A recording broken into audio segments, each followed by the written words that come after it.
ఆమె లేచినవారండి. బైబిల్ ప్రార్థన. సహోదరులు ముందుగా రెండు లైన్గా ఉండండి. సహోదరులు కూడా ఒక లైన్గా ఒక వరుసక్రమంలో ఉండండి.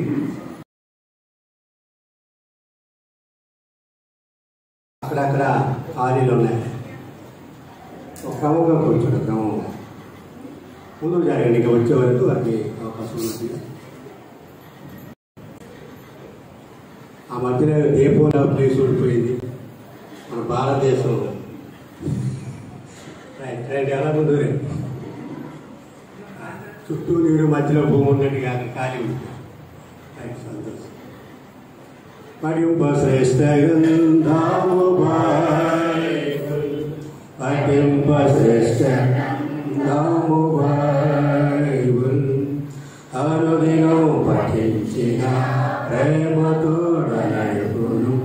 ఓ పఠింపశ్రేష్ఠ గ్రంథము Bible, the best book to read is the Bible. The best book to read is the Bible. If you read it every day, oh, the best book to read is the Bible. If you read the Bible, if you will read the Bible. అన్నీ ఇప్పుడు వెళ్తే మన doubt వచ్చింది. అలా వాడదాం. English పార్స్ పాడండి. English పార్స్ ఒకసారి. English పార్స్ పాడండి ఒకసారి.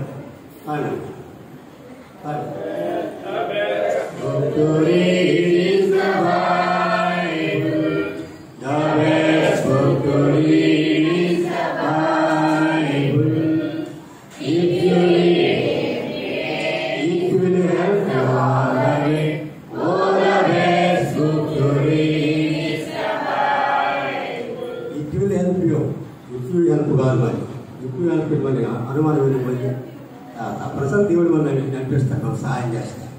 ఆ సీఎం గీతాలు కోరస్ చివరిలో ఉంటుంది. ఇంగ్లీష్ కోరస్ కరెక్ట్గా ఉంటుంది. అదండి ఆ కోరస్ తప్పు అంటున్నారు మన. సరే, ప్రార్థన చేసుకుని దీనికి వాక్యాన్ని మనము ఆవేద్దాం. దైవజనులు మన మధ్యలో సమయాన్ని చేసుకుంటాం.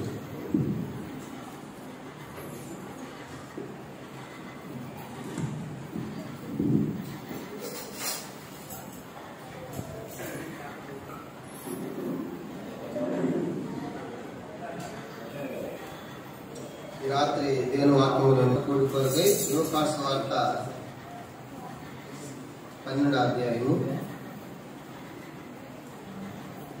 15వ వచనం నుండి యోహాను వార్త 12వ అధ్యాయము 15వ వచనం నుండి 21వ వచనం వరకు ఈ భాగాన్ని మనము మార్చి చదువుకుంటాం. లూకాసు వార్త 12వ అధ్యాయం 15వ వచనం ప్రారంభము 21 వరకు ఈ భాగాన్ని మనం చదువుకుంటాం మార్చి. మరియు ఆయన వారితో, మీరు ఏ విధమైన లోహమునకు ఎడమీయక జాగ్రత్త పడుడి. ఒకరిని కలిమి విస్తరించిన వారి జీవమునకు మూలం కాదనెను. ఆయన వారితో ఈ ఉపమానం చెప్పాను. ఒక ధనవంతుడు సమృద్ధిగా పండెను. నేనేమి చేతునని తనలో తను ఆలోచించుకొని, నేను ఎలాగూ చేతును, నా కొట్ల వెళ్ళి వాటి కంటే వాటి కట్టించినందుకు నా ధనవంతుని నా ఆస్తిని సమకూర్చుకొని, నా ప్రాణముతో ప్రాణమా అనేక సంవత్సరములకు విస్తారమైన ఆస్తి నీకు సమకూర్చబడినది. సుఖించుము, తినుము, త్రాగుము, సంతోషించమని చెప్పుకొందునను పలిను. ఆత్మని ప్రాణం నడుచున్నారు. నీకు సిద్ధపరిచిన ఎవరి వాకులను అతనితో చెప్పాను. దేవుని ఎడల ధనవంతుడు కాక తన కొరకే సమకూర్చుకుని వాడు అలాగుననే ఉందని చెప్పాను. ప్రార్థన.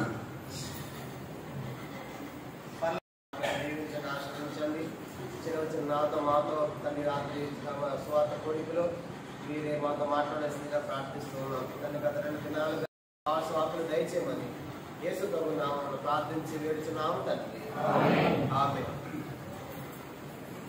మనం చదువుకున్నటువంటి వాక్య భాగము ఈ దినాల్లో మనకు ఇవ్వబడిన అంశం థీము లూకాసు వార్త 18వ అధ్యాయంలో రాయబడింది. కనుక ఆయన మనిషి కుమారుడు వచ్చి భూమి మీదకి వచ్చేప్పుడు ఆయన విశ్వాసము కనుగొనున్న అనే ఒక విశ్వాసం ఎలా ఉండాలి అనే సంగతిలో మరి మొదటి సెక్షన్ మనం చూస్తూ వచ్చాం. రెండవ సెక్షన్ లో ఒక విశ్వాసి ఎందుకు భ్రష్టుడు అవుతున్నాడు అనే దానికి కూడా 7 కారణాలు తిమోతి పత్రిక గురించి మనం 2వ వచనంలో రాయబడింది. ఆదికాండం 13:2లో అబ్రహాము వెండి బంగారము పశువులు కలిగి బహు ధనవంతుడై ఉండేను అని రాయబడింది. అబ్రహాము ధనవంతుడే, కానీ అబ్రహాము దేవుని రాజ్యానికి వెళ్ళాడు. తర్వాత యోబు ధనవంతుడే. యోబు గ్రంథం 1వ అధ్యాయం బైబిల్ కలిగిన వాడు తూర్పు దిక్కున ధనవంతుడు, విస్తారమైన ఆస్తి దేవుడు కనుక యోబు ధనవంతుడే, తప్పేమీ కాదు. ముందేం చేస్తాడంటే అంత తాటాకులతో గుడిసెలాగా చేశాడు. కనుక తాటాకులతో గుడిసెలాగా చేశాడు. అంటే ఇప్పుడు ఆయన ఇంట్లోకి వెళ్ళాలంటే ఏం చేయాలంటే ఇట్లా వంగి ఇట్లా దూరి వెళ్ళాలన్నమాట. విస్తారంగా సంపాదించి అది బెడ్ మీద కాదు. ఎందుకు బెడ్ మీద పడుకుంటే లోపల డబ్బు వెండి బంగారు దొంగలు ఎత్తుకొని పోతారని ఆ గోని పట్ట ఉంటుంది కదా, తుడుచుకునేది కాళ్ళు, ఆ గోని పట్ట వేసుకుని బీరువా దగ్గర పడుకుంటాడు. కాస్త పిల్లి రాత్రి కూడా సౌండ్ చేసింది అనుకో, అందులో కూడా అని చెప్పి లేచిపోతా ఉంటాడు. అందుకే ప్రసంగి అట్లా అంటాడు కదా, ధనవంతులకు తన ధన సమృద్ధి చేత నిద్ర పట్టదంట. కష్టజీవులు చూడండి, కానీ పాప రోడ్డు మీద ప్లాట్ఫామ్ మీద ఎంతమంది కనబడుతూ ఉంటారు. వాళ్ళు గురకబెట్టి నిద్రపోతూ ఉంటారు. నోట ఏగలు పోయినా దోమలు పోయినా లేస్తే ఒట్టు. ఎందుకు? పూర్తిగా నిద్రలో ఉంటారు అన్నమాట. వాళ్ళకి ఏ చింత లేదు. నేను చెప్పే సంగతి ఏంటంటే ధనం మీద మనము మనసు పెట్టకూడదనే విషయం ఈ రాత్రి మనకు జ్ఞాపకం చేయబడతా ఉంది. ఎందుకంటే ఈ ధనం మనతో వచ్చేది కాదు కనుక బాగుంటది. ఇప్పుడు చాలా మంది వస్తున్నారు. జరగండి, కొంచెం జరగండి, ఇక్కడ జరగవచ్చు. స్తుతియో మహిమ ఘనత నీకే యోగా ఎంతో నమ్మదగిన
నమ్మకంగా ఆలస్యంగా వస్తారు.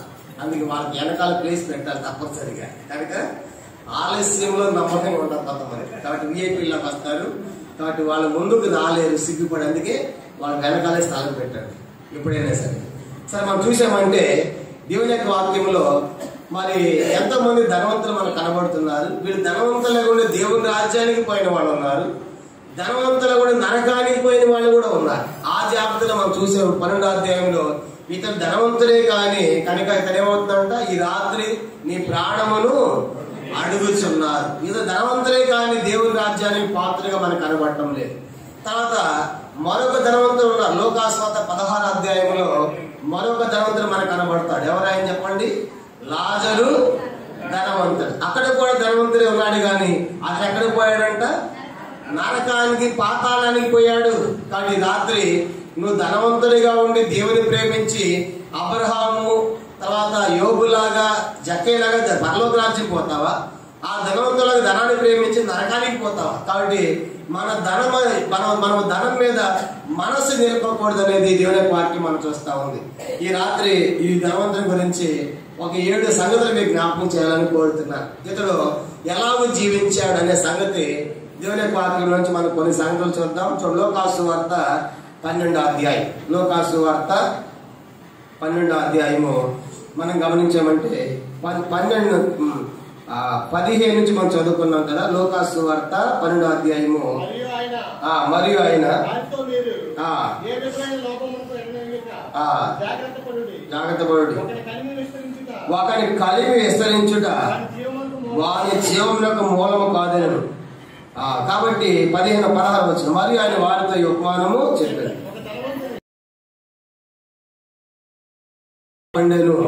అప్పుడు అతడు, నా పంట సమకూర్చుకుంటకు నాకు స్థలము చాలదు కనుక నేనేమి చేతునని తనలో తాను ఆలోచించుకొని ఇలాగ చేతుడు, నా కొట్లు విప్పి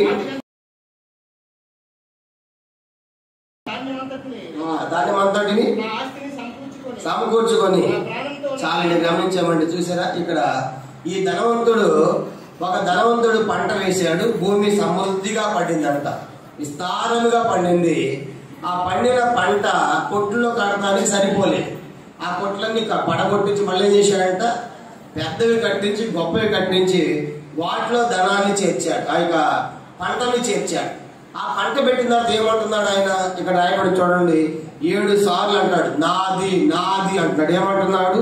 నా పంట, నాకు స్థలము, నేను ఇలాగు చేతును, నా కొట్లు, నా ధాన్యము, నా ఆస్తి, నా ప్రాణము. చెప్పలేదు సార్ ఇప్పుడు మొత్తము 7 సార్లు. చూసారా? నాది నాది నాది నాది నాది. చూసారా? అన్ని నాదే. కాబట్టి ఏమన్నాడు? నా పంట, తర్వాత నాకు స్థలము, నేను ఎలాగూ చేతును, నా కొట్లు, నా ధాన్యము, నా ఆస్తి, నా ప్రాణం, అన్ని నాదే అంటున్నాడు. చూసారా? బైబిల్ అలా ఒక ఆయన అన్ని నాదే అన్నాడు. దానియేలు గ్రంథం చూడండి, దానియేలు గ్రంథం 4వ అధ్యాయం 30వ వచనం చదవండి. దానియేలు గ్రంథము 4వ అధ్యాయము 30వ వచనంలో, రాజు పట్నము, నా బలాధికారము, నా ప్రభావ ఘనత గణపతుడికై నా రాజధాని నగరం నేను కట్టించినది. తనలో తాను అనుకోలేను. చూసారు? ఈ రాజు అంటున్నాడు కదా, నా బలాధికారము, నా ప్రభావ ఘనత, తర్వాత నా రాజధాని నగరము నేను కట్టించినది అంటున్నాడు. ఈనాడు కూడా చాలా మంది లోకంలో ఎట్లా ఉన్నారంటే, నాది నాది నాది అని ఒక పాట ఉంది. నాది నాదని వాదన ఎందుకు, ఏది నీది కాదు కనుక నీకు ఏది కూడా రాదు. కానీ ఈ దినాలు ఎంతో మంది నాది నాదని పరిగెడుతున్నారు. కాబట్టి నీతో ఏది రాదు. ఒక రాజు నీ దారి నీదే, నా దారి నాదే అంది. కనుక ఇదేంటి, నేను ప్రేమించాను కదంటే అంతే, సరే అవునంత వరకే. రెండో వారిని పిలిచాడు, ఏమ్మా నేను చనిపోతున్నాను కదే, మరి నువ్వు కూడా ఆమెను పిలిచాడు. ఏమి నీ సంగతి ఏంటి, నువ్వు సంబంధంకి వస్తా అంది. 4వ వారిని పిలిచాడు, నీ సంగతి ఏంటమ్మంటే, నీవు ఎక్కడికి పోతే అక్కడ నీతో పాటు నేను. మన శరీరం, మొదటి భార్య ఏంటి? మన శరీరం. కనుక ఈ శరీరం ఎంతగా ప్రేమిస్తాం మనం. కాబట్టి ఈ శరీరానికి ఎన్ని సబ్బులు, ఎన్ని ఆహారాలు, ఎన్ని వస్త్రాలు, ఎంత అలంకరించుకుంటాం. ఇది బ్యూటీ ప్యార్లర్ అంట. నల్లగా ఉన్నా కూడా తెల్లగా కనపడాలి. అబ్బాయి ఎంతగా ప్రేమిస్తున్నారు. ఎన్ని డబ్బులు ఖర్చు పడిన ఈ శరీరం కోసం, ఈ మట్టి శరీరం కోసం. కనుక ఇది చనిపోయిన తర్వాత నీ దారి నీదే, దాని దారి అది పూర్తి చేయటమో కాల్ చేయటమో చేస్తారు. నువ్వు ఎర్రగా ఉన్నా, తెల్లగా ఉన్నా, బుర్రగా ఉన్నా, నల్లగా ఉన్నా, ఎత్తుకొని పోండి, వాసన వస్తుంది, కాల్ చేయండి, పూర్తి చేయండి అంటారు. చూసినా? అది సొంత తల్లి అయినా, చెల్లి అయినా, పిల్ల అయినా, ఇంట్లో వాళ్ళు అయినా సరే, కానీ పెట్టుకుంటారు చనిపోయిన శరీరాన్ని.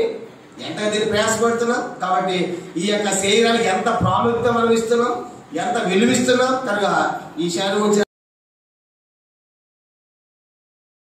మంచి కట్టుకోవాలి, జింగ్ జింగ్ టింగ్ టింగ్ అన్ని కూడా ధరించుకోవాలని ఎన్నెన్నో తిప్పలు పడతాం ఈ శరీరం కోసం, ఈ మట్టి శరీరం కోసం. ఇది మొదటి భార్య.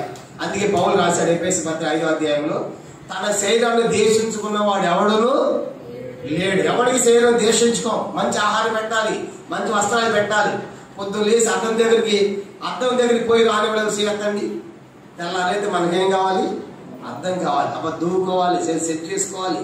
అద్దం దగ్గరికి వెళ్ళిపోయి నేను అందంగా ఉన్నాను అనుకోకపోతే మనం బతకలేము. కాబట్టి ఈ శరీరాన్ని దేశించుకున్నాడు ఎవడు లేడు. ఎంతకో ప్రేమిస్తున్నాం. ఇది నీకు వచ్చేది కాదు. రెండో భార్య ఏమని చెప్పండి? నువ్వు చనిపోయిన తర్వాత నేను వేరే వాళ్ళని పెళ్లి చేసుకుంటా అన్న రెండో భార్య. ఏంటి ఆ రెండో భార్య అంటే? వెండి బంగారాలతో. రెండో భార్య అని చెప్పండి, ముక్కికి, చెవికి, కాలికి అన్ని ధరించుకున్నాం. ఎక్కడ టైం ఉంటే అన్ని పెట్టుకోవడమే. కనుక అన్ని కుట్టించుకోవడం, అన్ని పెట్టుకోవడమే. నువ్వు చచ్చిపోయిన తర్వాత నీ ఒంటి మీద ఒక నగన్న ఉంటే ఒట్టు మధ్యాహ్నం చెప్పాయి కదా, సత్యం నీకెందుకు అని చెప్పేసి మొత్తం వాళ్ళు చేసుకుంటారు. అక్కడే కొట్లాడుకుంటా ఉంటారు సాగు దగ్గరే. ఈ లులాకు నాకు, ఈ బులాకు నాకు, వీళ్ళు వడ్డాలు నాకు అని చెప్పేసి ఆడే కొట్లాడుకుంటూ ఉంటారు.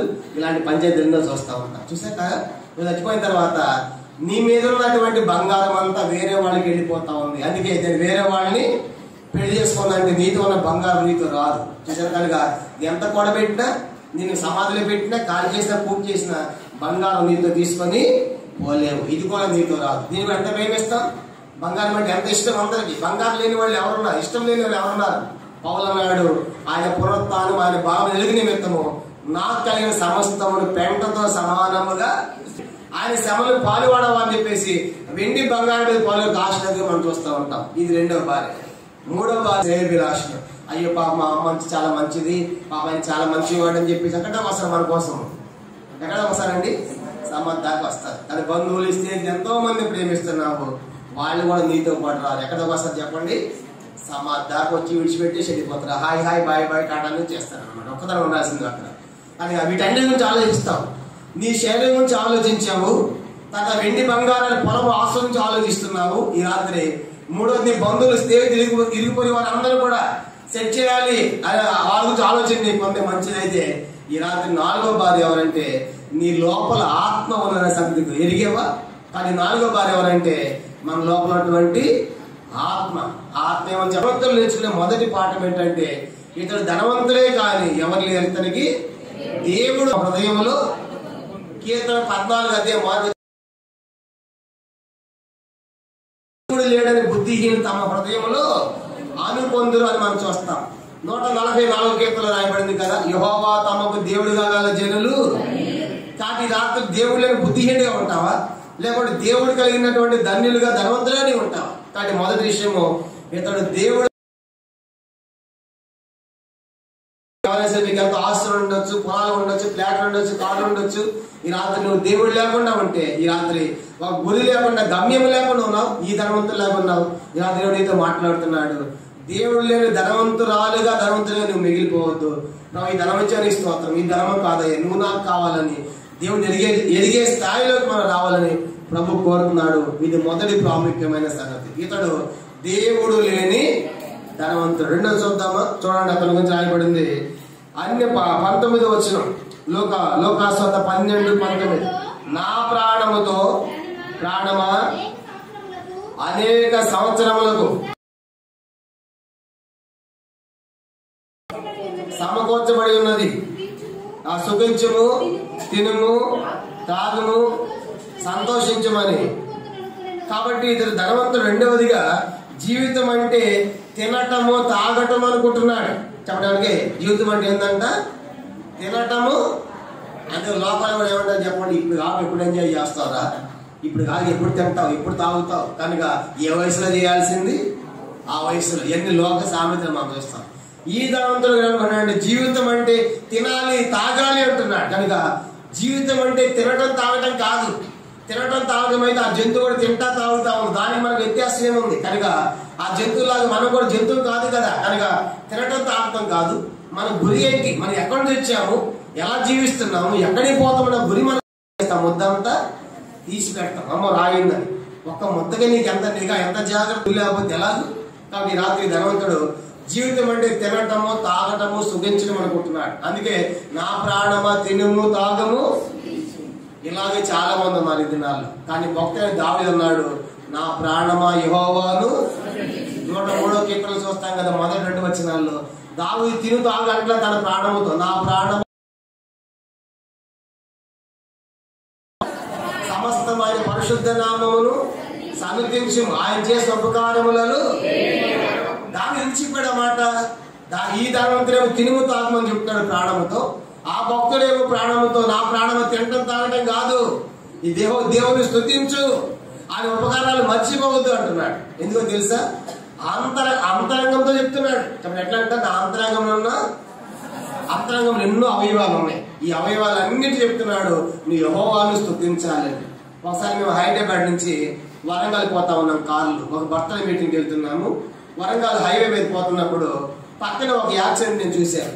ఏంటి ఆ యాక్సిడెంట్ అంటే, ఇద్దరు భార్య భర్తలు పిల్లల్ని బండి మీద తీసుకెళ్తున్నారు. చిన్న పాపని తీసుకుని పోతా ఉంటే ఆ భార్య యొక్క ఆ చీర ఆ యొక్క చక్రాన్ని చుట్టుకుంది. చక్రాన్ని చుట్టుకుని పడిపోయి ఈ పిల్ల చేయిపోయి ఆ చక్రం ఇరిగిపోయింది. ఈ చెయ్యి ఇక్కడ కట్ అయిపోయింది, పూర్తి చెయ్యి కట్ అయిపోయింది. చెయ్యి ఒక పక్కన పట్టుకున్నారు, పిల్లలు పక్కన పెట్టుకున్నారు. ఆ దృశ్యం చూసిన తర్వాత నాకు వాక్యం చెప్పొద్దు కాలేదు, ఆ కళ్ళు తిరిగిపోయినట్టుంది. చెయ్యి పూర్తిగా, చిన్న పాప ఏడుస్తుంది, రక్తం పోతా ఉంది. ఈ చెయ్యి ఇలా కట్ అయిపోయి ఒక చేతితో పట్టుకున్నారు, చేతిని కట్ అయిపోయిన చెయ్యి, మరో పాపన చిన్న పిల్ల. ఆ దృశ్యం చూసిన తర్వాత ఒక క్రోధంగా నాకు కావాలనిపించింది. అయ్యో, మానవ జీవితం ఇంతేనా, నాకు ఇప్పుడేమైపోతుంది కనుక ఇప్పుడు ఆ చెయ్యి లేకపోతే ఎలాగా బిడ్డ, చిన్న పసిబిడ్డ అని ఎంత బాధ అనిపించిందంటే అంత బాధ అనిపించింది. అదే దావీదుకు తెలుసు, మన నాలుక మీదంట 35,000 నరాలు ఉంటాయంట. ఎన్ని నరాలు చెప్పండి? 35,000 నరాలు మన నాలుక మీద, చిన్న చిన్నగా. దాంట్లో ఒక్కటి కట్ అయిపోయినా కూడా నీకు మాట రాదు. చూసారా? కానీ ఒక్క నరం కట్ అయిపోతే నువ్వు మోగడం అయిపోతావు, మోగదనం అయిపోతావు. అందుకే దావీదు ఎదిగాడు, నా ప్రాణమా, నా అంతమ సమస్తమా ఆయన పరిశుద్ధ నామాన్ని. కాబట్టి ఎంత అవయవాలు ఏమి పనిచేస్తూ ఉన్నాయి. కానీ ఎన్నోసార్లు దేవుడు నాకేం చేశాడు అంటావు. దేవుడు ఇచ్చిన ఆరోగ్యమే గొప్పది. ఆ నరం ఒక్కటి కట్ అయిపోతే నీకు మాట రాదు, నడవ లేవు. చూసావా? కాబట్టి అది దావీదు ఎదిగాడు. అందుకే అంతరంగా చెప్తున్నాడు, అంతరంగ సమస్తమా ఆయన సన్నిధించిన దావీదు చెప్తా ఉంటే, ఈ తనంతనేమో తినము తాగము సుఖించము. కానీ ఈ రాత్రి మనము దావీదులాగా దేవుని స్తుతించే వారమా, లేదా ధనవంతులాగా తిని తాగి ఈ లోకం వరకే జీవించి తిని తాగి చనిపోయేటట్టుగా మన జీవితాలు ఉన్నాయి. కాబట్టి ఆలోచించాలి. ఇది రెండవ ప్రాముఖ్యమైన సంగతి. ధనవంతుడి జీవితం అంటే తినటము తాగటము, జీవితము తినటము తాగటం సుఖించడం కాదు.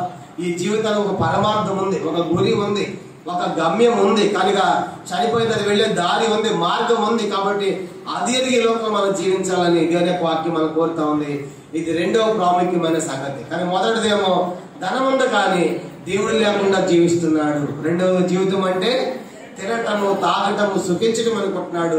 రెండోది మనకు జ్ఞాపకం చేయబడి. మూడవ సంగతి ఏంటంటే అన్ని నావి అంటున్నాడు. చెప్పండి ఏంటంట, చూడండి అన్నమాట. లోకాసు వార్త 12వ అధ్యాయం 17-18 వచ్చిన అప్పుడు అతడు కూర్చుకొని అంటున్నాడు, నేను ఎలాగున చేతును, నా కొట్లు, నా ధాన్యము, నా ఆస్తి, తర్వాత నా ప్రాణము అంటున్నాడు. కానీ ఇవన్నీ కూడా ఏం తెలియజేస్తా ఉన్నాయి అంటే అతడు అన్ని కూడా నావి నావి నావి నావి అనుకుంటున్నాడు. ఈ రాత్రి ప్రశ్న ఏంటంటే, అన్ని నీవేనా? కనుక చివరికి ఉన్నాడు తెలుసా, ప్రాణము కూడా ఏంటంటే నా ప్రాణము అంటున్నాడు. అంటే ప్రాణము కూడా ఆయన్ని, ప్రాణం కూడా నీదేనా? ఒక ఆయనకి యాక్సిడెంట్ అయిపోయి కాలు తీసేసాడు. ఏది నీ కాలు? నా కాలు అంటేగా, కాలు నీది కాదు. ఒకరికి షుగర్ వచ్చి కాలు కట్ చేశాడు. కాలు ఏది? నీ కాలు అన్నది ఏది? కాలు నీది కాదు. అందుకే పౌలు రాశాడు, మీరు విలువ పెట్టి పడబడిన వారు. కాబట్టి ప్రాణం మనది కాదు, దేహం మనది కాదు. కనుక మనమే మనది కానప్పుడు నా ప్రాణం ఎలా చెప్తాం? కానీ ధనవంతుడు అంటాడు నా ప్రాణం అంటున్నాడు. కనుక దేహమే మనది కాదు.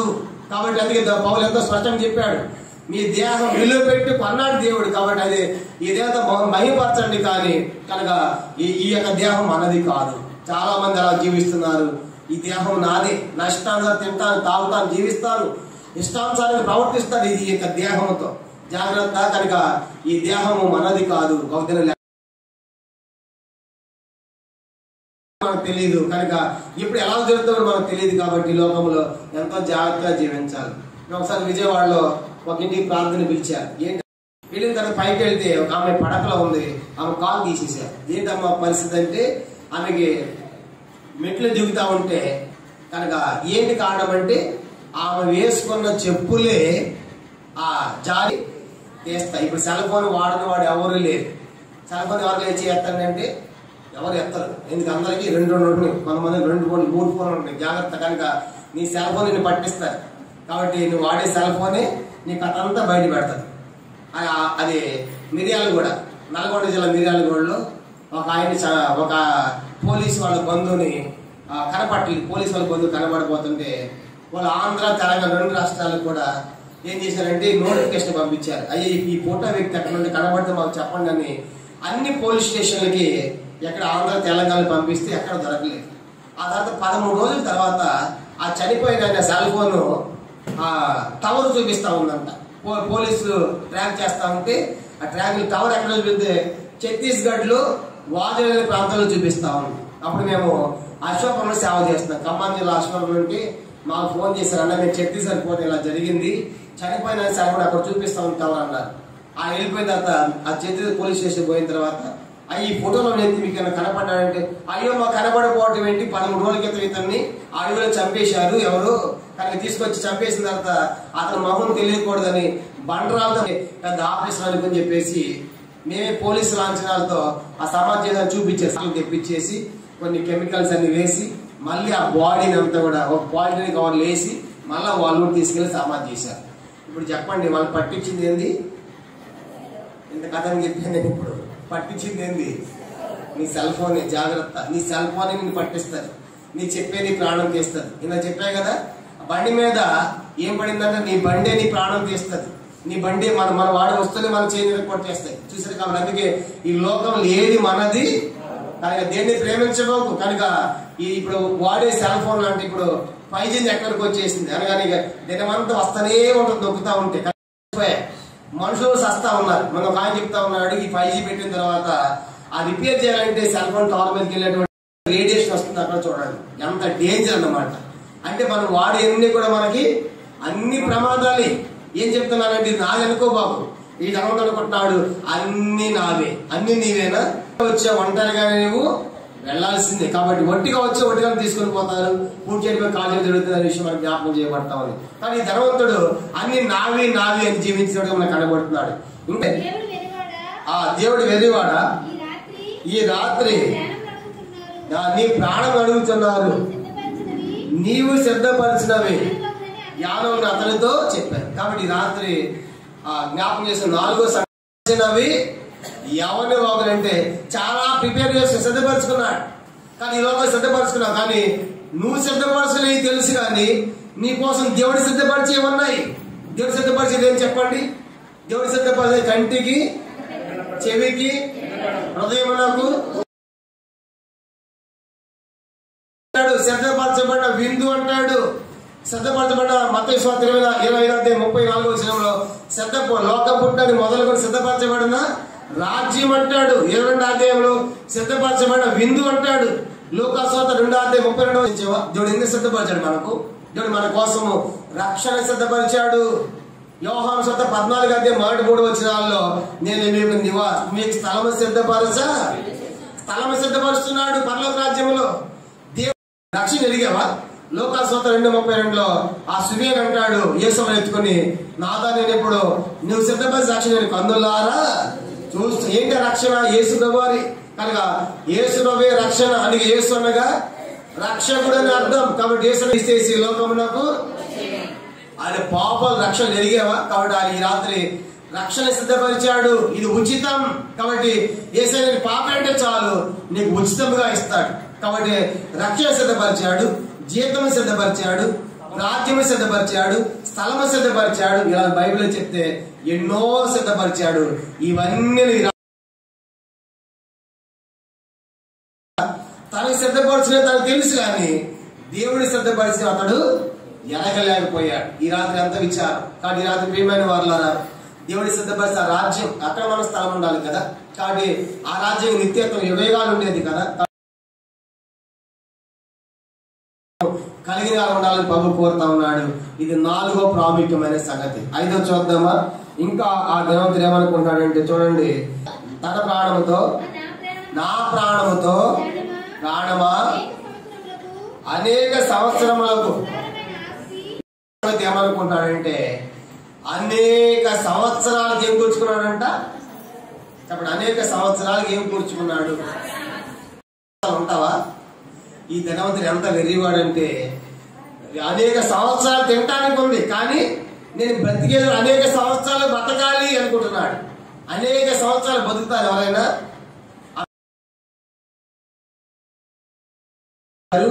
నువ్వు కప్పు, మీరు అమ్మలు అంటారు కదా, ఫోర్జ్ అంటారు ఇంగ్లీష్, ఇక్కడ అమ్మలు అంటారు. కనుక నువ్వు కప్పు గంజి కంటే తాగంటే అక్కడే చేస్తా ఉంటాడు. అన్ని జబ్బులు ఇప్పుడు మనకి ఏమీ లేకపోతే మనం అన్ని కూడా గట్టి పదార్థాలు, మెత్త పదార్థాలు, చికెన్ పికెన్ అన్ని కూడా తినేస్తా ఉన్నాం. చెప్పండి, మనకి వాడు ధనవంతులు, మనం ధనవంతులు. చెప్పండి, మనకి అన్ని ఉన్నాయి ధనవంతులు కదా. కానీ రాత్రి ప్రశ్న ఏంటంటే, ఈ ధనవంతుడు చాలా సంవత్సరాలు అనుకుంటున్నాడు.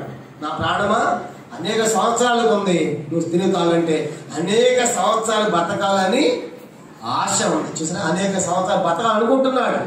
ఇలా అనుకుంటావా? అనేక సంవత్సరాన్ని ఎప్పుడు ఏమి సంభవిస్తుందో మనకు యాపపతులు చెప్పాడు. ఒకనొక పట్టణానికి వెళ్లి లాభము చెప్పుకుని వల్ల రేపేమి సంభవించిన మీకు మీ జీవము ఏ పాటిది ఇంతలో అంతలమయమైపోయి. కాబట్టి అనేక సంవత్సరాలు ఎట్లా ఉంటావు? ఎప్పుడు ఏం జరుగుతుందో మీకు తెలీదు. కొన్ని చావులు చూస్తా ఉంటే ఈయన చనిపోయాడా, ఈమె చనిపోయింది, ఆశ్చర్యం అవుతుంది మనకి. ఆయుష్ చాలా పడిపోయింది. ప్రారంభంలో సాధారణకి చావే లేదు. ఆ తర్వాత అధిక బలం ఉంటే 70 సంవత్సరాలు, అధిక బలం ఉంటే 80 సంవత్సరాలు నాడు కొత్త నిబంధనకు వచ్చిన తర్వాత అసలు పొద్దున మంచుకి వికసిస్తా ఉంది, మధ్యాహ్నం ఎండకి వాడిపోతా ఉంది, సాయంకాలం గాలి. 60 సంవత్సరాలు యావరేజ్ అనుకుంటున్నారు కానీ 60 సంవత్సరాలు కూడా బ్రతకడం లేదు.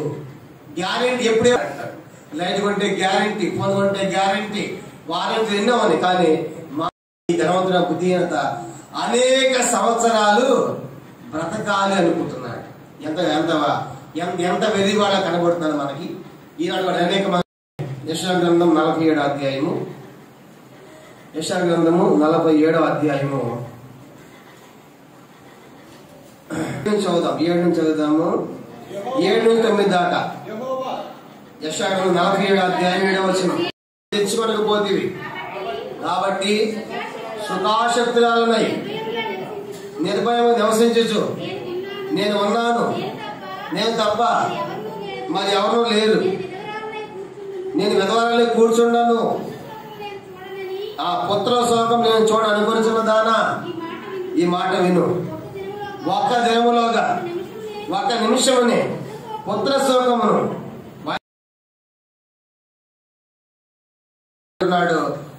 అనుకుంటా ఉందంట. నేను సర్వదా దొరసారిగా ఉంటాను, ఎప్పుడూ దొరసారి తింటా తాగుతూ ఉంటాను. కాబట్టి సుఖా ఒక్క నిమిషంలో నువ్వు విధురాలైపోతావు. ఒక్క నిమిషంలో పుత్రోత్సవం అంటే నీ పిల్లలను పోగొట్టుకుంటావు అని దేవుని యొక్క వాక్యం అంటా ఉంది. రాష్ట్రాన్ని కలిసే దైవ సేవకులు, అయ్యా మా కోసం ప్రార్థన చేయ, మాకు ఎవరు లేరు, పిల్లలు లేరు. కనుక నమ్మకంగా మంది సేవకు ప్రార్థన చేశారు. దేవుడు వాళ్ళకి 2 పిల్లలు ఇచ్చాడు. 2 పిల్లలు ఇచ్చిన తర్వాత క్రమక్రమంగా మందిరానికి రావడం వాళ్ళు మానేశారు.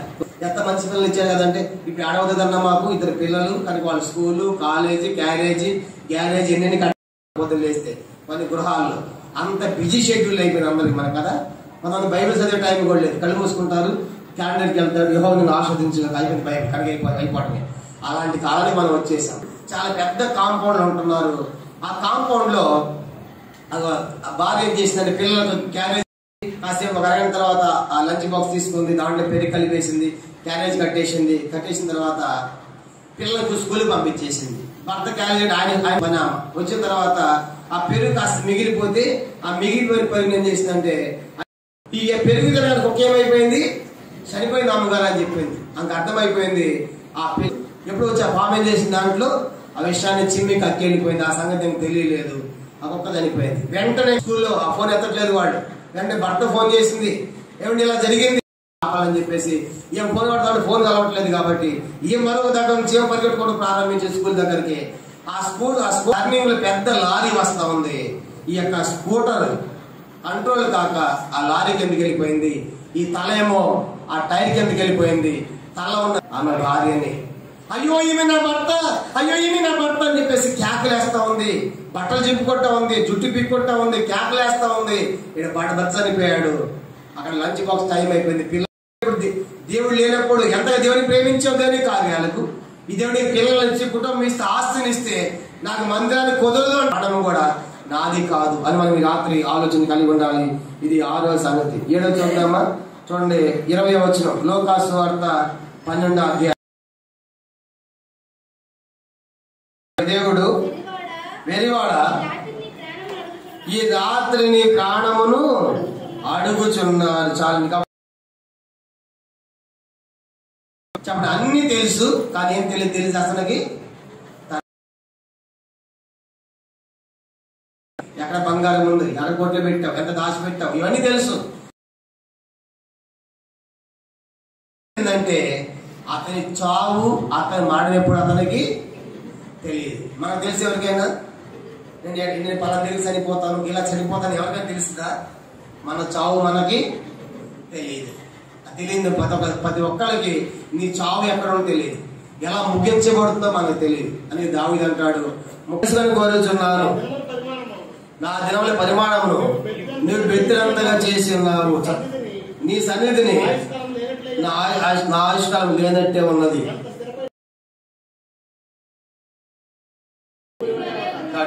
అయ్యా నా దినము ఈ దినవంతులు అన్ని తెలిసి కానీ తన మరణము తనకు తెలియదు. అందుకే అంటాడు దేవుడు. ఎవరు అడుగుతున్నారు ప్రాణాన్ని? నీ ప్రాణం అడుగుతున్నాడు అన్నాడు. అడుగుతుందంట, అయ్యా ఈ పాపార్థం తీసేయి, ఇది భరించలేకపోతున్నానని భూమి మొరపెడతా ఉందంట. యోబు గ్రంథం చూడండి, యోబు గ్రంథం 31వ అధ్యాయం 18వ వచనం. భూమి ఏడుస్తా ఉందంట, మొరపెడుతుంది. 31:38 యోబు గ్రంథం. నా భూమి నా మీద మొరపెట్టిన ఎడల దాని చాటు ఏకమై చాలంట. భూమి ఏం చేస్తున్నారు దేవునికి? అందరూ చెప్పండి, భూమి ఏం చేస్తుంది దేవునికి? ఏమై మొరపెడుతుంది? అయ్యా ఈ పాపాత్మరాలు ఎంతకాలం నేను మొయ్యాలి, ఈ పాపాత్మలు ఎంతకాలం నేను మొయ్యాలి, తీసేయి తీసేయి తీసేయి అని భూమి మొరపెడతా ఉందంట. అందుకే రోమ 8వ అధ్యాయంలో సృష్టి యావత్తు ఏకగ్రీవముగా మూలుగుతూ ఉందంట. ఎందుకు తెలుసా? మానవుడు భూమి అంతా పాడు చేశాడు, అలా భూమి అంతటినీ పాడు చేశాడు, కనుక అడవులు కూడా పాడు చేశాడు, నీటిని కలుషితం చేశాడు. అందుకే భూమి అంతా దుఃఖిస్తా ఉందంట. ఇర్మీయా గ్రంథం 12వ అధ్యాయం. భూమి దుఃఖించుతున్నది, ఏడుస్తూ ఉన్నది ఈ పాపాత్మను మోయలాక. ఇర్మీయా గ్రంథం 12వ అధ్యాయము 4:3 చదవండి.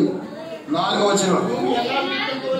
భూమి ఎన్నాళ్ళు దుఃఖింపవలెను, దేశం అంతటి గడ్డి ఎన్నాళ్ళు ఎండిపోవలను, అతను మన అంతము చూడని దుష్టులు చెప్పుకొని చుండగా దేశములో నివసించే వారి చెడుదనం వల్ల జంతువులు పక్షులను చూశారు. కనుక జంతువులు పక్షులు కూడా సమసిపోతా ఉన్నాయి. ఎందుకంటే దేశంలో చెడుదనం ఎక్కువైపోయింది, పాపం ఎక్కువైపోయింది. ఈ పాపాన్ని భరించలేక, పాపని మాను భరించలేక ఒకవైపున భూమి ఏడుస్తా ఉంది, మొరపెడతా ఉంది, అయ్యా తీసేయి తీసేయి అంటా ఉంది. అంత మాత్రమే కాదు, దేశంలోని మనుషుల చెడుతనము ఎంతగా విస్తరించిందంటే ఈరోజు స్కూళ్లు చెడిపోయినాయి, కాలేజీలు చెడిపోయినాయి, పార్కులు చెడిపోయినాయి, బీచ్లు చెడిపోయినాయి. ఎక్కడ పడినప్పుడు కూడా విచ్చలవిడిగా పాపము తాండమాడుతా ఉంది. మన కళ్ళ కనిపడినట్లుగా పాపము లేని స్థలమే లేదు. భూమి అంతా కూడా పాపముతో నింపబడింది. అందుకే దేవుడు ఆ యొక్క భూమి అంటుంది, అయ్యా ఈ వ్యక్తిని తీసేయని భూమి మొరపెడతా ఉంది. కాబట్టి సృష్టి యావత్తు మూలుగుతా ఉందండి. ఇంకా మొరపెట్టి తెలుసా? పెడతా ఉన్నాయి, దూరాలు మొరపెడతా ఉన్నాయి. కాబట్టి మన యొక్క చెడుతన పాప భూమి మీద విస్తరించిపోయింది. కానీ రాత్రి పిల్లారా, ఎంత ప్రేమ గల దేవుడు అంటే మనం ప్రేమిస్తూ ఉన్నాడు. ఈ ధనవంతుడు వీటన్నిటి ఎరగలేకపోయాడు. మాట మనకు చెప్పి రాదు. మానవాలు చూడండి, అకస్మాత్తుగా చనిపోయే వాళ్ళు ఉన్నారు, ప్రకృతి వైపరీత్యాల ద్వారా నదులు పొంగి వరదలో చనిపోయే వాళ్ళు ఉన్నారు, అనారోగ్యంతో చనిపోయే వాళ్ళు ఉన్నారు, యాక్సిడెంట్లు ఏ వ్యక్తిని ఎప్పుడైనా సరే ఆవరించవచ్చు. దానికి చిన్నవాళ్ళని, పెద్దవాళ్ళని, మధ్య వయసులని, కులమని, ప్రాంతాన్ని భేదం లేదు. మానవ దగ్గర అందరూ కూడా సమానమే. కాబట్టి ఈ రాత్రి ఈ జనం ఇవన్నీ గుర్తించలేకపోయారు. కనుక తన జీవితాన్ని కాలాన్ని వెళ్ళబుస్తా ఉన్నాడు. ఈ రాత్రి అలాగే మనం ఉండకూడదని దేవుడు మనం ప్రేమించి ఆయన మనతో మాట్లాడుతున్నాడు. ఆయన ఎంత గొప్ప దేవుడు అంటే మనం ప్రేమించిన వాడు సామాన్యమైన కాడు. చూడండి, అట్లా మనం ప్రేమించే దేవుడు ఎంత ఉన్నతమైన దేవుడు అంటే యెషయా గ్రంథం 40వ అధ్యాయం. యెషయా గ్రంథం 40వ అధ్యాయము చూడండి 10వ వచనం. యెషయా గ్రంథం ఒక నిమిషం. యెషయా గ్రంథము 40:12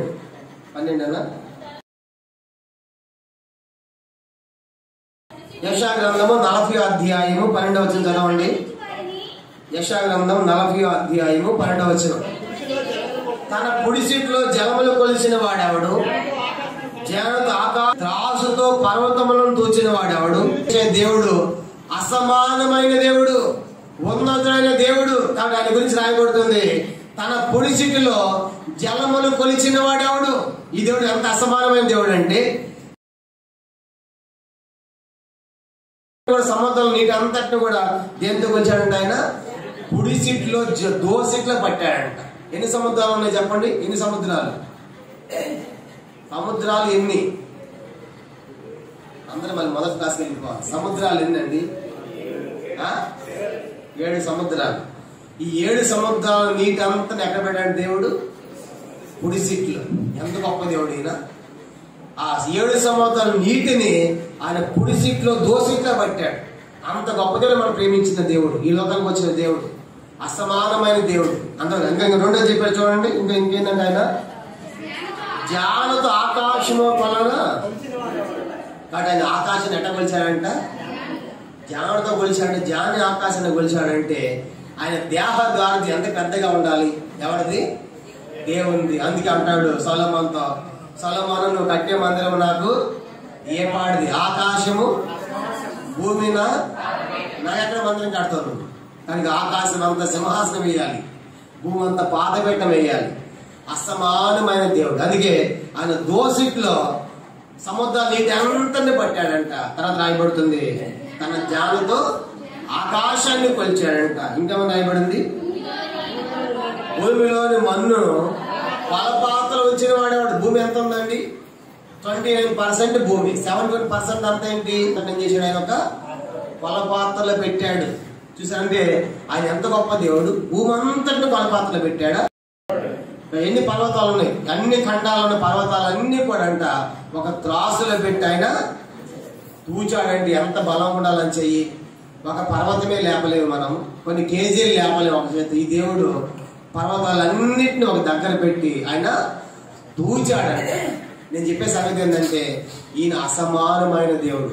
ఇంకా చెప్పాడు చూడండి, తూనిక చేత కొండలను తూచిన వాడు. కనుక తూనిక అంటే తెలుసు కదా, ఆంధ్రాలో తక్కెడ తూనిక అంటారు, రెండు ఒకటే. కనుక భాష. తెలంగాణలో జోగడం అంటారు. జోగడం అంటే తూయటం అన్నమాట. తూస్తాడంట, జోగుతాడంట.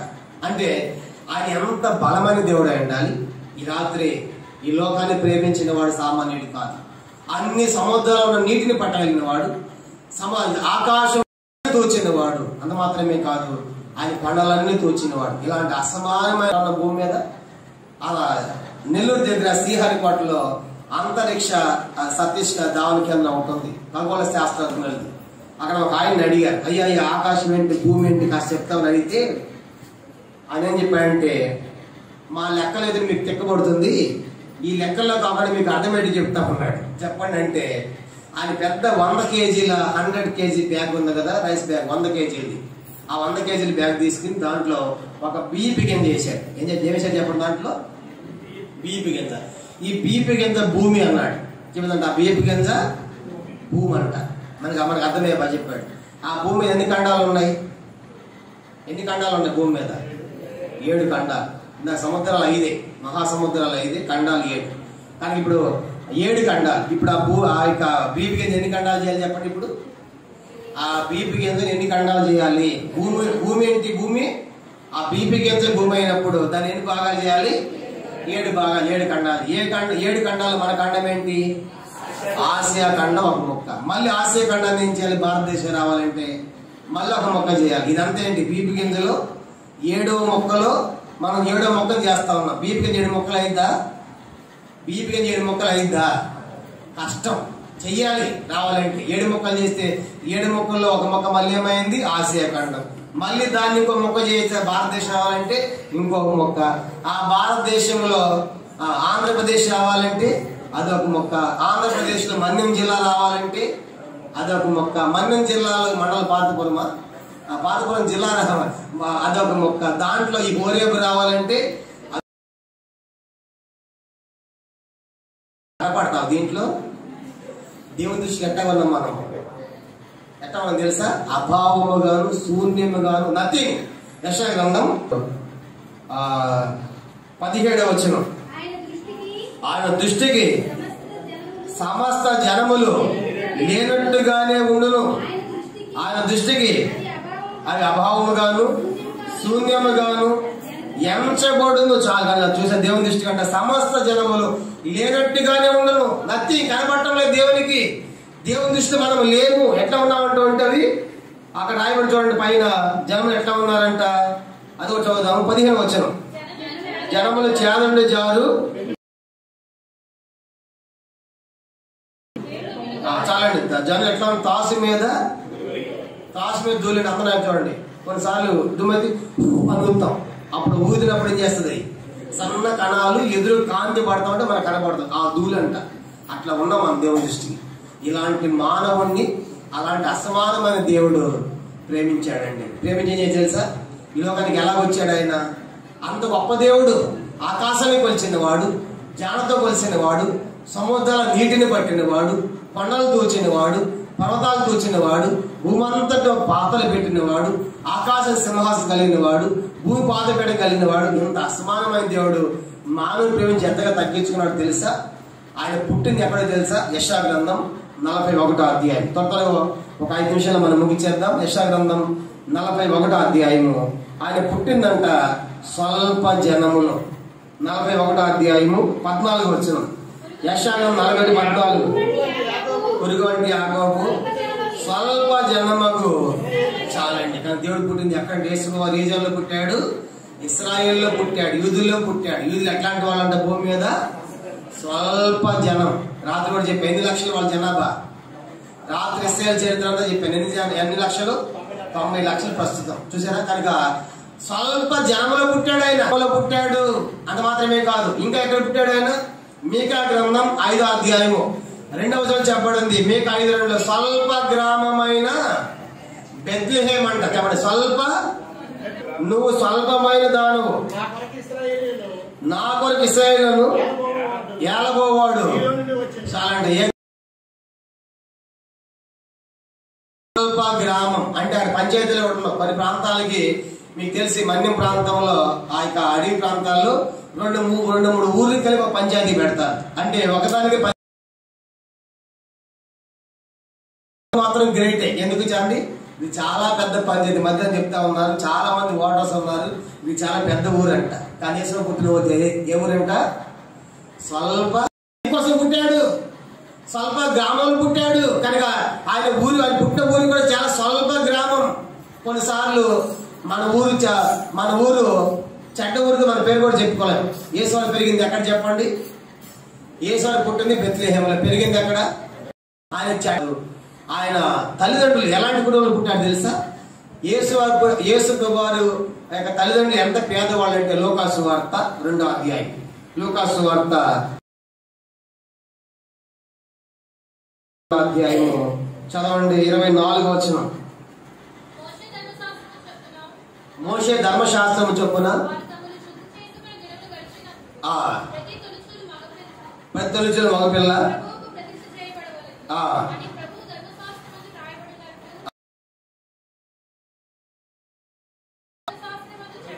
25 అని చదవండి.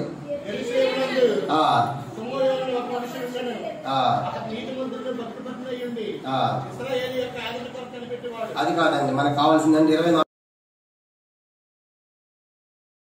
ధర్మశాస్త్రం అని చెప్పబడినట్లు గోవుల జతలైనను 2 పావుర పిల్లలైనను సమర్పించుటకును ధనవంతులు అన్నాడు. ధనవంతులు యెరూషలేము బలికి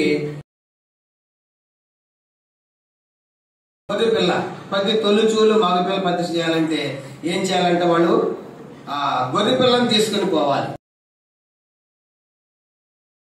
ఏం చేయాలి? పావుర పిల్లని తీసుకెళ్ళాలి. గొర్రె పిల్ల కొనాలంటే ఇప్పుడు ఒక వేట కొనాలంటే ఒక 7,000-8,000 అనుకున్నాం. ఇప్పుడు ప్రస్తుతం మనకి ఆ దినాలు గొర్రె పిల్ల అంత తెలియదు. కానీ అంటే ఒక గొర్రె పిల్లను కూడా కొని బలి అర్పించనే స్థితిలో ఎవరి కుటుంబం ఉంది? మరియా యోసేపుల కుటుంబం. అంటే నిరుపేద కుటుంబంలో పుట్టాడు. యేసు పుట్టిన కుటుంబం ఎవరు చెప్పలేదు. వడ్రంగి పని చేసేవాళ్ళు, పని చేసుకుంటా అది అర్పించే స్తోమతలు ఏం తీసుకొచ్చారంటే వాళ్ళు 2 పౌర పిల్లలు, గోలు తీసుకొచ్చారు. పౌర పిల్లలు అంటే ఆయన పుట్టిన ప్రదేశం కూడా, ఆ పుట్టిన కుటుంబం కూడా ఎలాంటి చెప్పండి, చాలా నిరుపేద కుటుంబం. ఆయన అసలు అసమానమైన దేవుడు కదా. ఎంతగా తగ్గించుకున్నాడు నీ కోసం, నా కోసం. స్వల్ప జనంలోన, స్వల్ప గ్రామంలోన, చెడిపోయిన ఊర్లోన, నిరుపేద కుటుంబంలోన. అంత మాత్రమే కాదు, ఆయన వాడిన వస్తువులు చూసామంటే మార్కు సువార్త 3వ అధ్యాయం. మార్కు సువార్త 3వ అధ్యాయము చూసామంటే మార్కు సువార్త 3వ అధ్యాయం 9వ వచనం.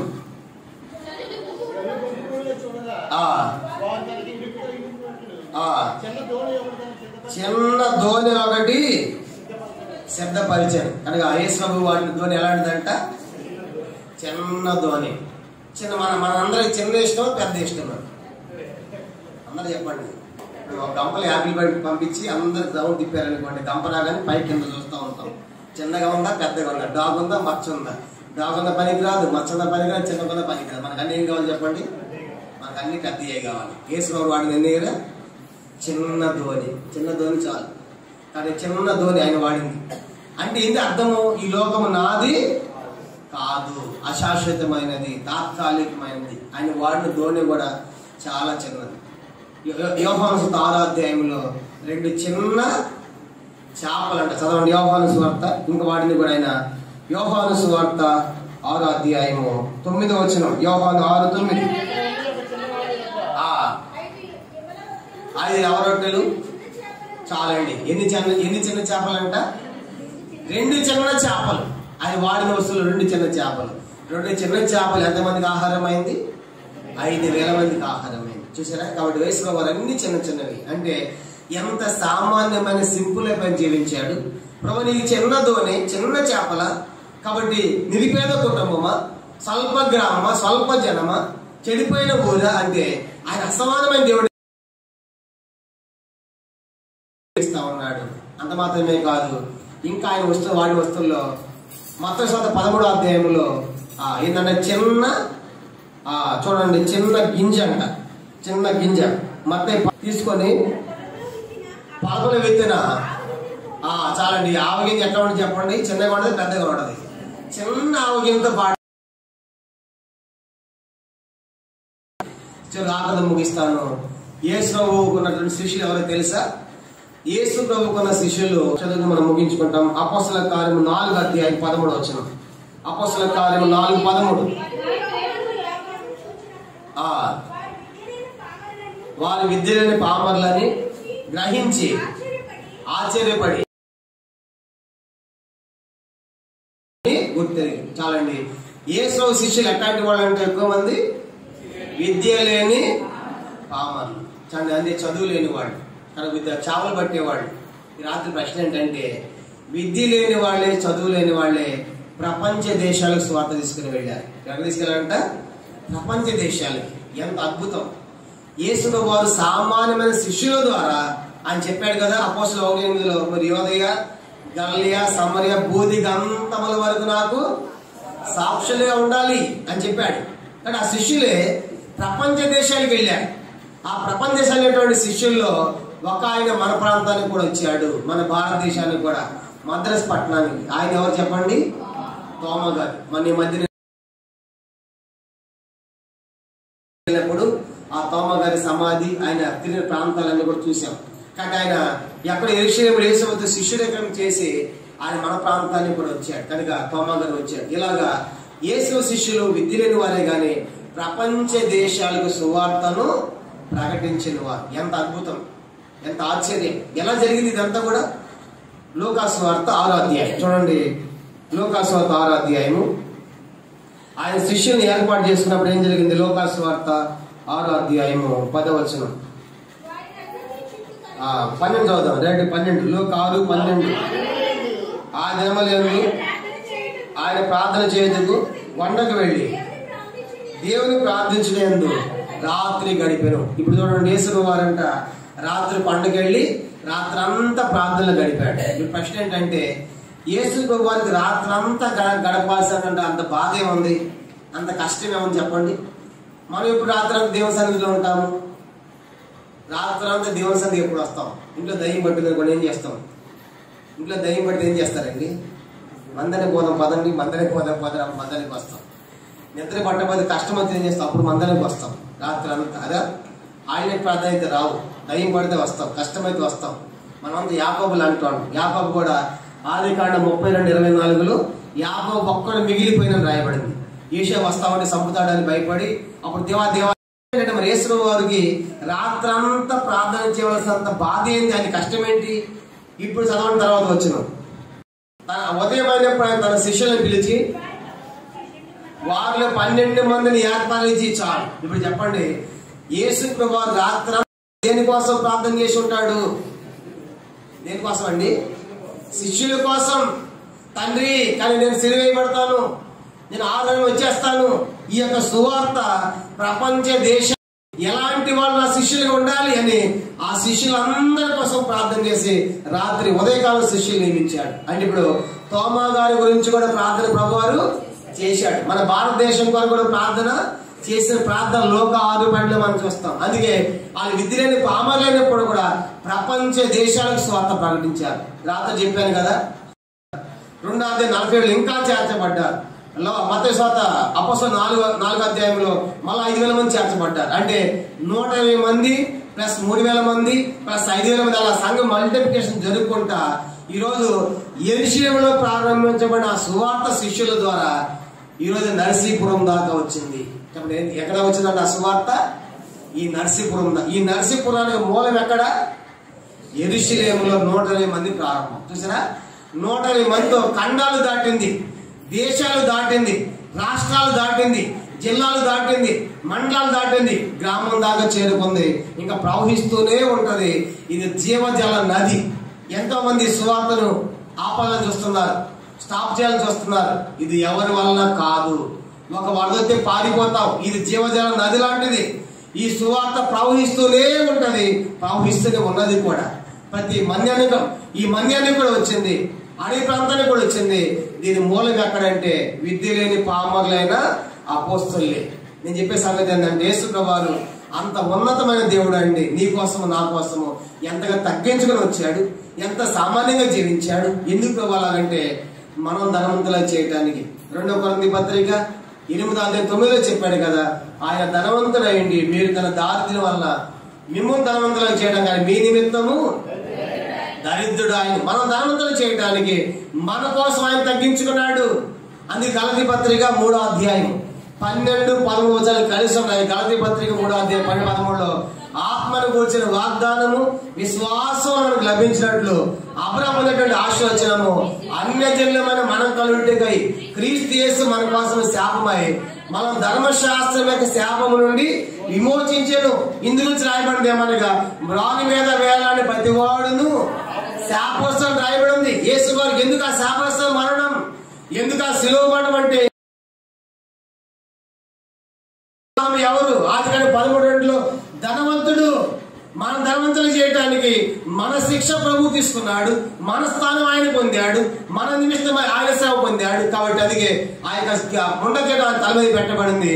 ఆయన శాపగ్రస్తులుగా మార్చబడ్డాడు, మన శిక్షను తొలగించాడు, మన యొక్క వ్యాధిని భరించాడు. అందుకే యెషయా 53వ అధ్యాయంలో ప్రభు ఎంత ఉన్నతమైన దేవుడు, ఎంత అసమానమైన దేవుడు.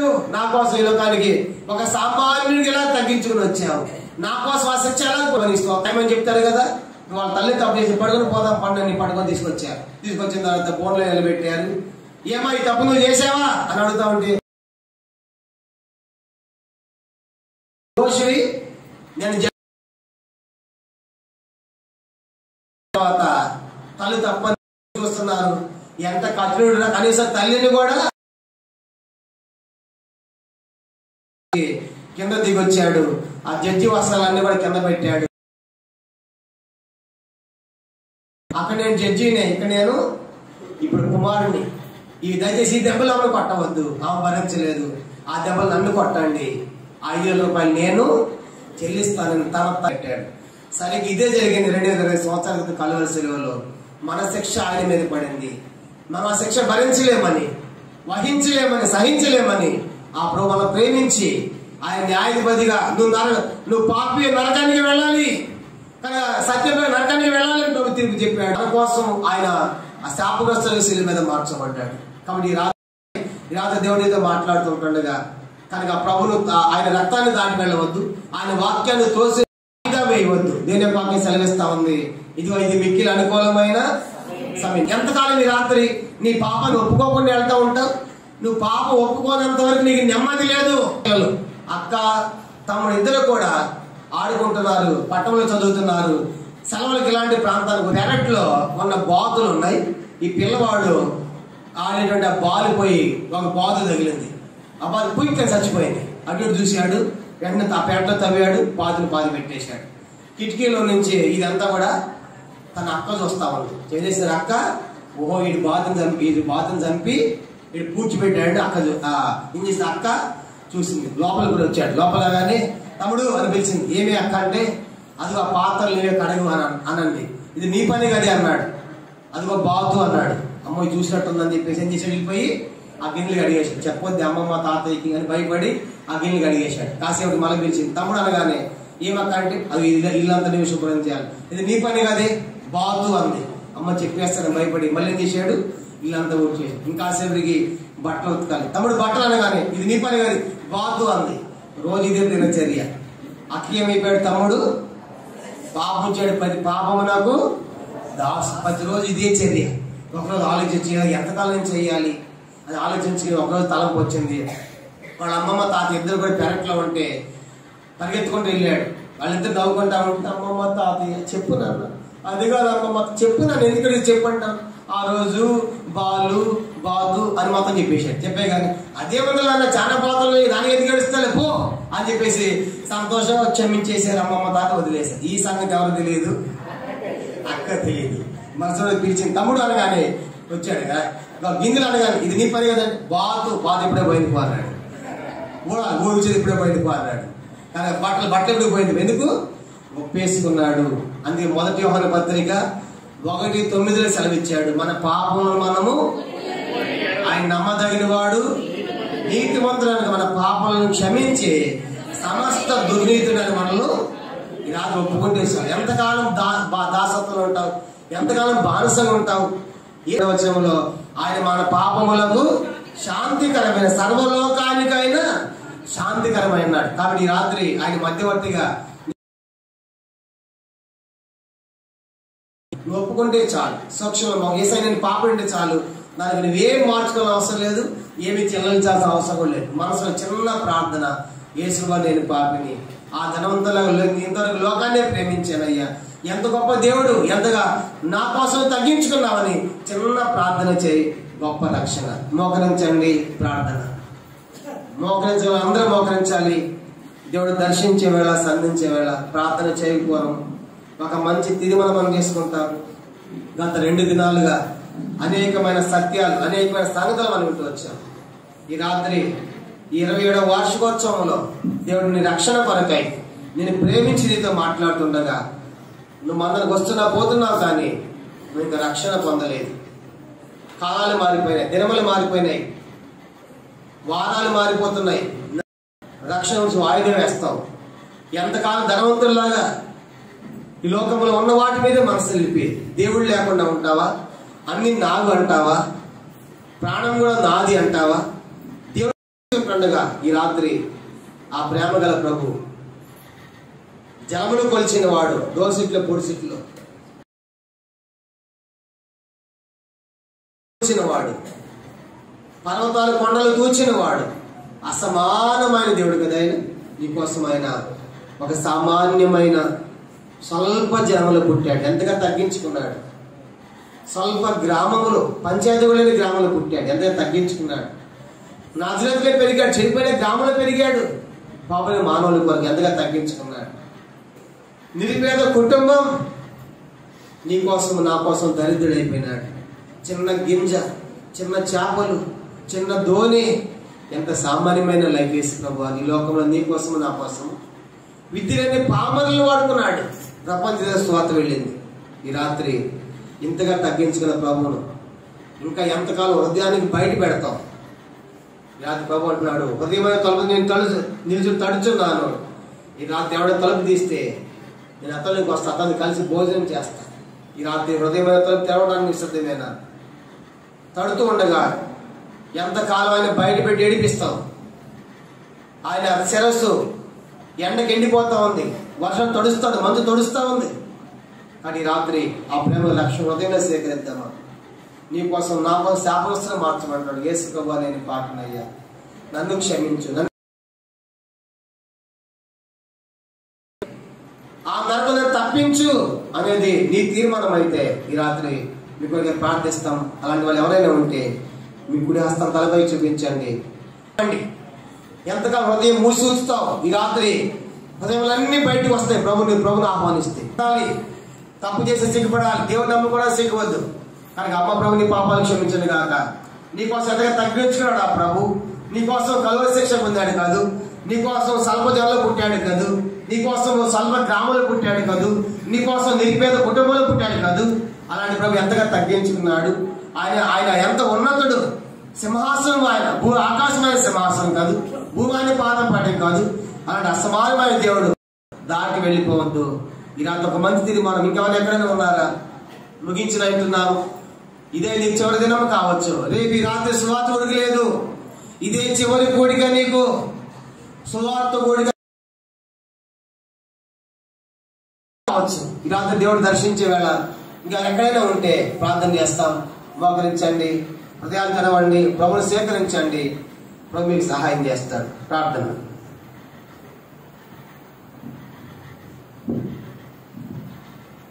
అదేవిధంగా మోకాల మీద ప్రార్థన గడపండి. దైవ సేవకులు జాన్ గారికి ప్రార్థన చేస్తారు. సత్యనారాయణ దైవ సేవకులు జాన్ గారికి ప్రార్థన చేస్తారు. ఇది మోకాల మీద ప్రార్థన కోరుతున్నాం. దేవుని సేవకు శ్యామసంద్ గారు దయచేసి లోపల రావాలని చేస్తున్నాం. శ్యామసంద్ గారు దయచేసి లోపలండి.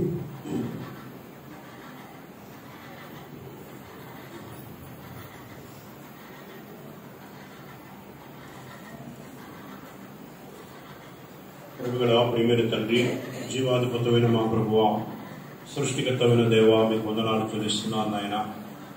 మానవుని పట్ల ఎంత అపారమైన ప్రేమ ఈ రాత్రి మీ దాసుల ద్వారా వెల్లడిపరిచిన మీ జీవవాక్కులను బట్టి మీకు వందనాలు భావించి నాయన, మన సృష్టికర్తని గురించి విసర్జించిన వారుగా ఉంటుండగా ఓ ప్రభువా, మరి నాయన వారి జీవితంలో గురి లేక, గమ్యం లేక, నిరీక్షణ లేక బ్రతుకుతూ ఉంటుండగా దేవా, అట్లాంటి వారి యొక్క బ్రతుకు ఏమవుతుందో ధనవంతుల ద్వారా బోధిస్తూ వచ్చాను. మీకు వందనాలు.